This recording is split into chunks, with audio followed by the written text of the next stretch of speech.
And they have to close the game fast. Yes. Speaking of closing the game fast, right? I'm surprised with the bans that we see from AREA77. I get the Kadita, but they also get rid of the Moskov, right? Which to me is a little strange considering that there are natural combos that Onic PH want to actually provide. They want to be able to, you know, have a little bit of burst damage to work alongside this Kalia, but then they go for the Harith instead this time around to increase their damage profile, which begs the question, right? What is the main idea? Do they know for a fact that AREA77 is not going to go for the Farsa this time around, or do they feel like, hey, we've already taken out the big picks, what are you going to do? Honestly, at this point, I want to see a fighter in the gold lane. Like, I feel like in this situation, it works, right? Another Ruby? Yeah. Oh. Because again, like, there's so many ways. Oh, I mean, technically a fighter. Kinda a fighter, yeah, the Roger. The Roger and the Sicilian. So they, Wow. And the Kakura. This looks like this looks like ego picks, right? I feel like Onic PH at this point of time, these are all ego picks. We were expecting standard. They're saying no, we don't want to play standard. We think that we can just style on AREA77. No, legit Kalia and having 3 burst options. I really feel like they want to say, if you see anyone, take them down, lower their confidence even more, make them afraid. Speaking of which, this is elimination match, and I'm going to give it over to Gideon as well as Brigitte to break this one. Thank you, LaFell. All right, second half of the day has already begun. We've got 2 best of 3s to kick things up, but the very first one is already an elimination match. Onic PH, no one would have expected them to be in this position. AREA77 facing off against some of the best teams already from the get-go. If there was a time for an upset, it would be now to spark hope in NA. But Filipino fans all are looking at the world champions here at MSC 2025 at the Esports World Cup to come back into form. Now that you mention it, Gideon, what if they actually do that, no? And that'll be so hard on Onic because the biggest upsets were taken against them, if that were to be the case. But, I mean, let's see, because I feel like both of these teams, their intentions are pretty clear. Just burst down whoever you see for Onic PH, AREA77. They might want to attempt to do the same because they have a lot of pressure, especially with their roamer or through their roamer, which is Joy Bodge. But whether or not they're able to do that, that's gonna be the question. It goes back to what LaFell says about you have to be confident. Hey, you need some confidence in your team, man. I'm seeing that fear come out of you. Don't let it. Onic PH, they got this, right? I would imagine. But AREA77 have proven that they are able to, you know, press buttons well. They're able to team fight against their opponents. It's just finding those leads within the game itself. Now, looking at the emblem set, seems very standard all across the board. Killing spree coming out from the side of Shiro, very confident of him, but more importantly, from the side of ISO, he needs to win this lane, right? He's already taking the quantum charge. He's also making sure that he has Master Assassin against someone like Kelra, who, again, mystery shop, he doesn't even want the tenacity. He's like, all right, if I have to give out the laning phase, that's fine, but give me at least 12 minutes and it's over. Oh god. Instead it's Hunter who gets the tenacity. Fortunately he does, because those are instances wherein you definitely need a little bit more tankiness in your hands, considering that it's not just King Kong, also Super Friends.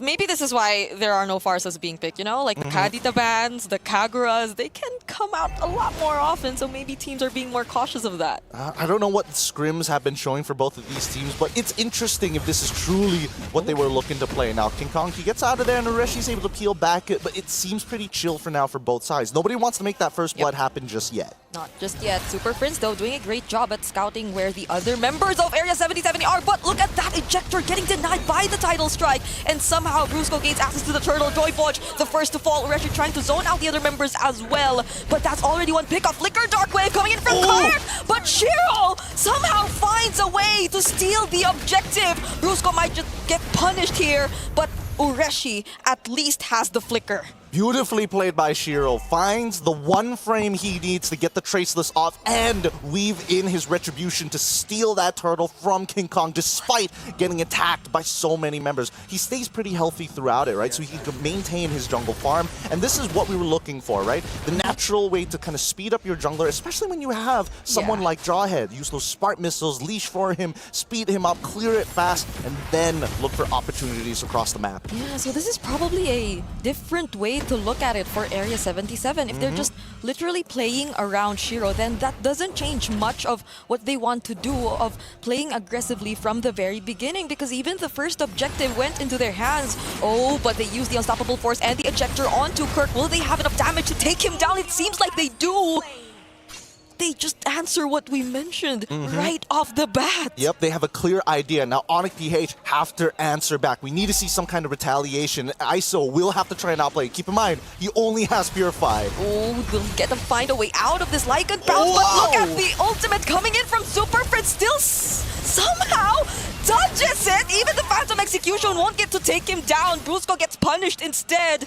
That was a massive outplay coming in from ISO. Beautifully played. The yin-yang overturn coming out from Super Prince wanted to collapse on him, but he quickly purifies it, rolls out of the way, uses the extra movement speed plus quantum charge perfectly to dodge the damage. Nicely done from ISO. This is what we've been waiting for AREA77 to show that they can not only push buttons, but more importantly, they can go toe-to-toe with the best. Yeah, those are some plays that you would expect to see from the likes of Kelra too, but ISO, too good at pressing buttons. He just needs to stay this way for the entirety of the game, because he's going to be one of the major factors as well of how the next few team fights are going to pan out. But another thing is Joyboy. He's doing such a great job at finding those ejector plays, but it seems like they've tried to go for him first. Yin-yang overturn again, burst him down, but will Shiro once more get this turtle? It seems like it's a no, but will they fight back? Because Onic PH, they will respect and disengage. Nicely done from Onic PH. The lead is still within the hands of AREA77, but they now are forced to respect the motions from AREA77. Take out Joybot first. Don't let him escalate the scenario. They've already got a tier 1 on top side, and they got outplayed by ISO. They cannot afford any more disrespect from AREA77. Now, in terms of how Onic PH is going to be looking to escalate, they've got some really good combos on their side, right? Yep. Yin-yang overturn plus the Tsunami Slam is a great way to kind of make sure they guarantee a kill. And not to mention that a majority of the members from the side of AREA77 aren't running the Purify, right? They're running Flicker. Oh, but Joyboy can't just go for any target. Can't just go for Super Prince. There's still the Ratio Umbrella Flea, as they call it, to get away and somehow purify the ejector. So that's the thing. I think Onic PH, it's great that they picked up this Kagura, because it serves as their main source or way to find where Joyboy is gonna come from, and the plan to just keep taking him out is clearly working in their favor, especially now that their main damage source is just coming from Shiro. But speaking of, King Kong somehow finds him here up top, but Ureshi's within the area as well, so they'll somehow get to help him, unless Brusco tries to do something, but I don't think he will. Not yet, not yet. I don't think they have enough damage with just King Kong alone. Plus, it's a two-pronged attack, right? You're attacking that top side, you see where Shiro is, the mid lane is suddenly missing. Could he be bot, could he be top? It's better for AREA77 to just sacrifice the turret on that bottom side, which is actually really good specifically for Kelra.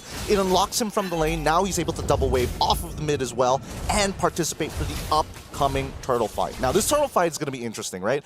I feel like AREA77 shouldn't be the ones initiating on it.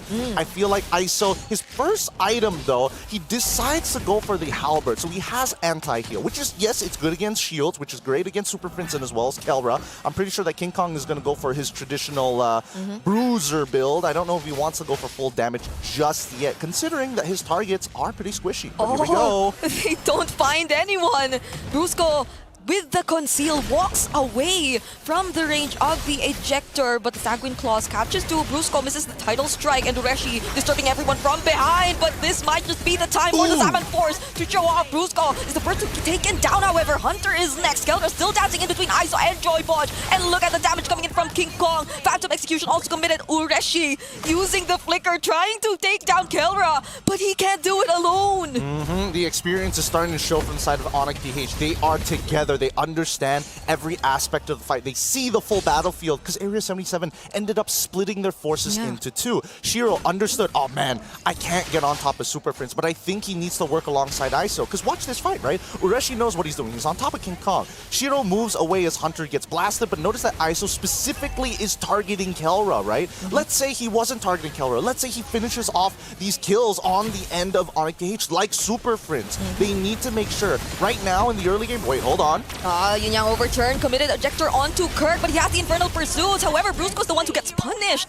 So they get to defend this mid lane turret for AREA77. Why did Onic PH so desperately want to push them out? I mean, they were working on the minions, and honestly, they got pretty close to breaking that mid-tier one. I get that if they broke that mid-tier one, it opens up a lot more options, but at what cost? It's basically gone, but they've already sacrificed the initial lead that they took back from the previous turtle fight. And it's interesting to see that it's actually a very, very small gold lead that exists between these two teams, because even in terms of map control, AREA77 is doing a great job. So maybe despite these early item decisions, these pickups, it's more on the macro that they want to play after all, up until that moment wherein they feel that they can really decide to start the fight themselves. Because as you mentioned, I feel like that's not a good decision, especially if there's King Kong who can burst down your crucial heroes like that. Oh yeah, I don't think he's going for Bruiser build this time. I think he's going for raw damage. He's got the Hunter Strike and the War Axe already. He's level 13, 9 minutes into the game.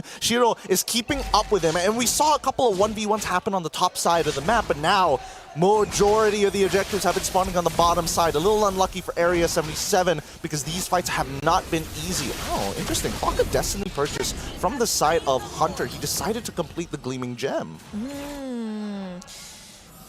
Well, I feel like there's a bit of tankiness there too.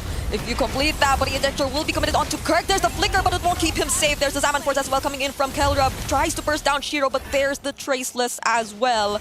And that's after they got the Lord for themselves. They still lose a member when maybe they couldn't have not gotten a casualty, and now King Kong might be next because he gets caught by the Lycan Bounce! I thought ISO was gonna die there. He got chunked by 50%, but it's not over. Ureshi is able to hold on, and finally the mid-tier 1 collapses. It's a breathing moment for both Onic and as well as AREA77, but honestly, Shiro's probably smiling. He's like, nice one, ISO. Now I get to be the one who gets an eventual level lead. Yeah, I mean, the Lycan Pounds from the Rogers sometimes puts him in a dangerous spot, but during those kinds of situations, it's just a sure way to chase and kill whoever you're trying to take down. And in that moment, it was King Kong who unfortunately found no way to deal with it. But at least for Onic PH, at least for Kelra, it seems like he just has his eyes set on the turrets.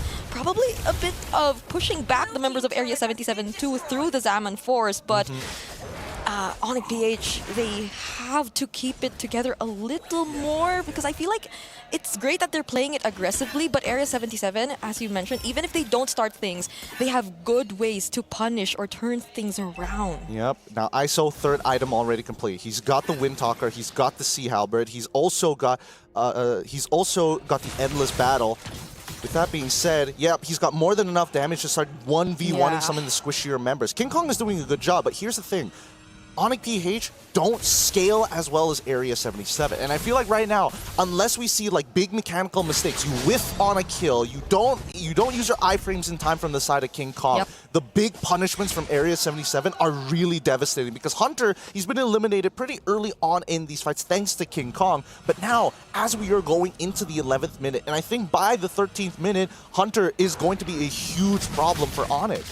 That's Hunter, Shiro, and ISO, who you have to consider in terms of scaling from AREA77. Whereas for Onic PH, yes, the burst damage is there, but once you commit the combo from Super Friends, you pair it up with whichever setup Brusco decides to go for, and it's unsuccessful, things are not gonna be looking too good for them. They respect that Joy Podge might just go for the setup, and it might be this time their turn. Phantom Execution committed by King Kong, tries to chase after Shiro. There's the Zaman Force, takes down ISO. A beautiful pickoff coming in from Onic PH. Super Prince committing the Yin Yang overturn, but they'll settle with that one pickoff that they got.